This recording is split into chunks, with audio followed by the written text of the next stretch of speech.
জগদম্বিকে, তুমি সর্বময়ী বিশ্বের ঈশ্বরী, বিশ্ব সংসারের আশ্রয় স্বরূপা, এই অখিল ব্রহ্মাণ্ডে সর্বময়ী কর্ত্রী।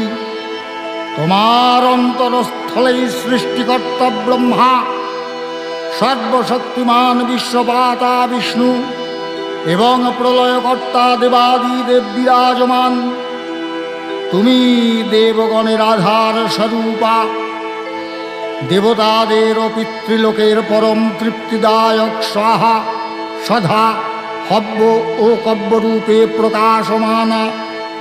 হে মা কালী, হে মা বিশ্বজননী, তোমার শরণাগত ভক্তের প্রতি তোমার আশীষ প্রতিনিয়ত ভক্ত মস্তকে যেন বর্ষিত হয়।